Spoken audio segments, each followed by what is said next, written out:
अस्सलाम वालेकुम। आज का हमारा अलजेब्रा का नेक्स्ट टॉपिक है कांस्टेंट्स के बारे में हम देखेंगे, coefficients and then finally will go through algebraic expression. सबसे पहले हम लोग देख लेते हैं कि कांस्टेंट क्या चीज़ होती है।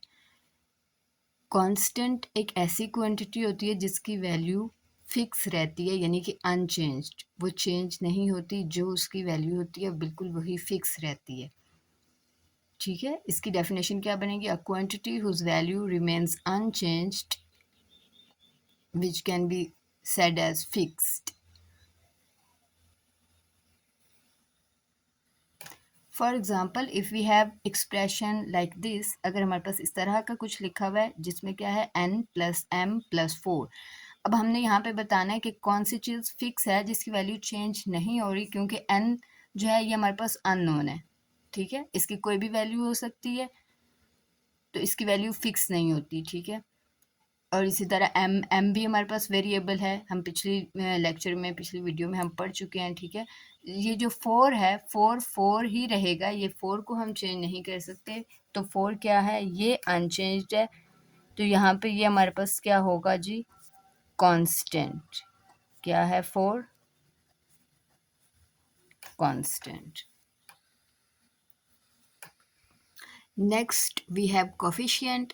कोफिशिएंट ऐसा नंबर होता है जो कि वेरिएबल के साथ लिखा हुआ आ रहा होता है। जैसे ये मैंने लिखा 4x, इसमें हमारे पास वेरिएबल क्या है? ये जो x है ये वेरिएबल है, और ये जो 4 साथ आया ये क्या बन गया? हमारे पास कोफिशिएंट बन गया। इसी तरह ये 5y है, y क्या है? वेरिएबल है। मैंने पहले बताया वेरिएबल क्या होते हैं? लेटर्स होते हैं जो कि अननोन नंबर्स को रिप्रेजेंट कर रहे होते हैं, और ये पूरी ABC पूरी उसमें से कोई भी लेटर आप ले सकते हैं। ठीक है, वो आपका वेरिएबल हो जाएगा।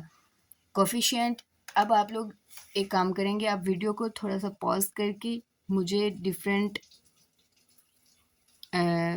इसकी एग्जांपल्स देंगे जल्दी से। ये जो मेरे पास ये वाली लिखी हुई है एक example, l-14 is equal to 34 n+8 is equal to 7। यहाँ से आपका काम है अपने वेरिएबल को अलग करना है, यानी सेपरेट करना है, और कांस्टेंट को अलग करना है। ठीक है, एक टेबल बनाएंगे आप जिसके ऊपर आप लिखेंगे, हेडिंग देंगे वेरिएबल्स, और एक साइड पे कांस्टेंट्स, और उसके नीचे जो इस आपकी इस इक्वेशन में आपको नज़र आ रहा है वेरिएबल कौन सा है और कांस्टेंट कौन सा है, वो लिखेंगे आप लोग फ़ौरन से। और इसी तरह कोफिशिएंट्स के बारे में हमने पढ़ा, तो कोफिशिएंट्स इस वाली एक्सप्रेशन में आप लोग कोफिशिएंट का बताएंगे कि क्या है, और यहाँ से भी आप लोग बताएंगे कि कोफिशिएंट क्या है। ठीक है, up till now we have learned about 4 different things: one variable, constants, coefficients.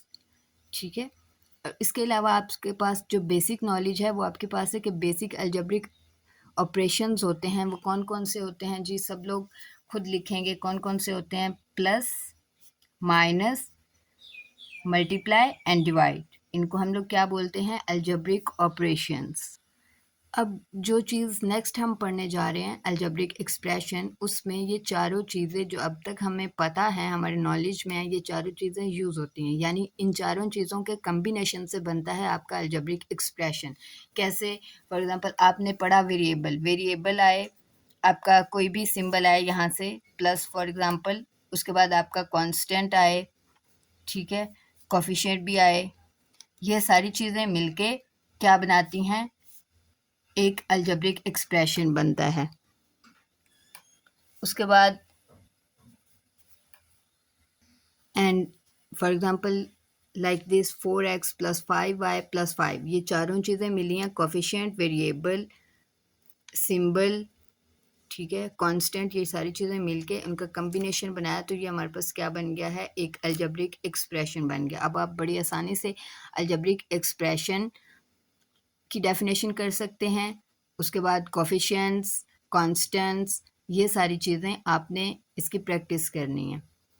मिलते हैं अपने नेक्स्ट लेसन के साथ, जिसमें हम लोग अपनी एक्सरसाइज सॉल्व करेंगे।